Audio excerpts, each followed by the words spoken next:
idea is to read or reread books that I've read before or interested in, kind of holding me accountable to actually turning leaves because I haven't been turning leaves in a book for a while. I've been kind of catching up on reading through audiobooks. And I'm like, in COVID, let's see what happens. I'm not making promises. I don't know if I'll keep up with this, but let's go. Tonight's read is The Bluest Eye by Toni Morrison. Yes, big writer, big reading. Let's see. She starts off by repeating this piece 3 times. Here is the house. It is green and white. It is a red door. It is very pretty. Here's the family. Mother, father, Dick, and Jane live in a green and white house. They're very happy. See Jane? She has a red dress. She wants to play. Who will play with Jane? See the cat? It goes meow, meow. Come and play. Come play with Jane. The kitten will not play. See Mother? Mother is with Jane. Mother is very nice. Mother, will you play with Jane? Mother laughs. Laugh, Mother, laugh. See Father? He is big and strong.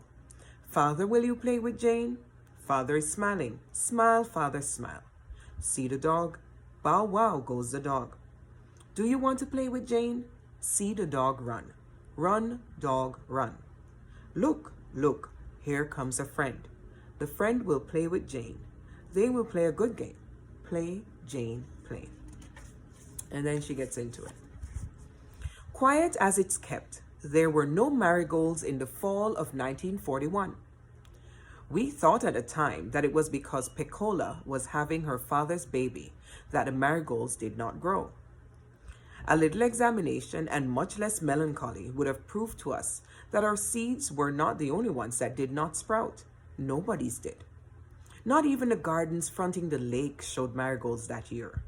But so deeply concerned we were with the health and safe delivery of Piccola's baby, we could think of nothing but our own magic.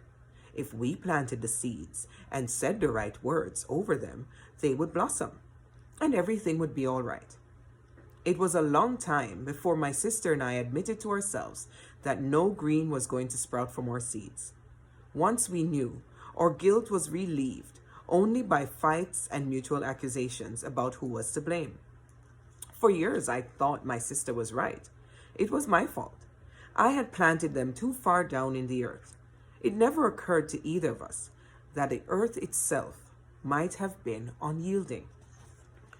We had dropped our seeds in our own little plot of black dirt, just as Piccola's father had dropped his seeds in his own plot of black dirt. Our innocence and faith were no more productive than his lust or despair. What is clear now is that of all of that hope, fear, lust, love, and grief, nothing remains but Piccola and the unyielding earth. Charlie Breedlove is dead, or innocence too. The seed shriveled and died, her baby too. There is really nothing more to say, except why. But since why is difficult to handle, one must take refuge in the how. Autumn. Nuns go by as quiet as lust, and drunken men and sober eyes sing in the lobby of the Greek hotel. Rosemary Villanucci, our next-door friend who lives above her father's cafe, sits in a 1939 Buick eating bread and butter.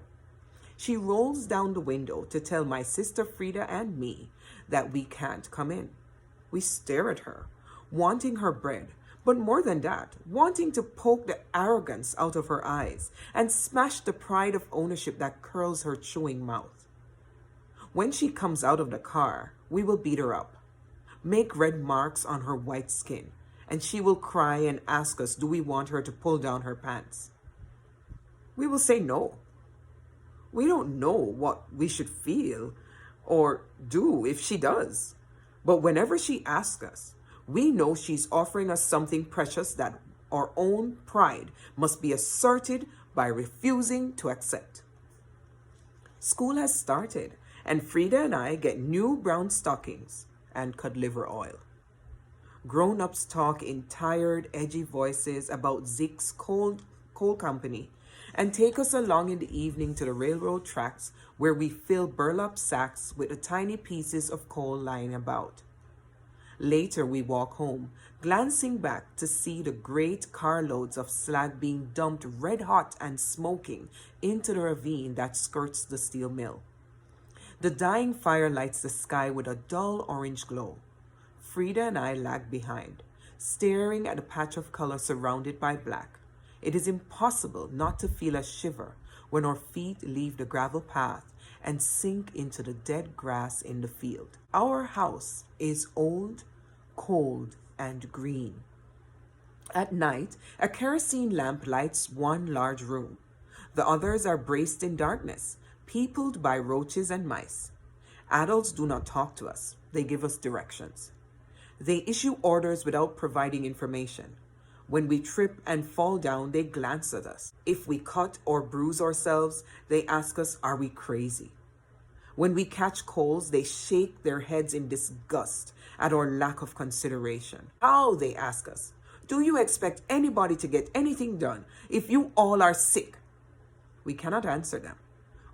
Our illness is treated with contempt, foul black draught, and castor oil that blunts our minds.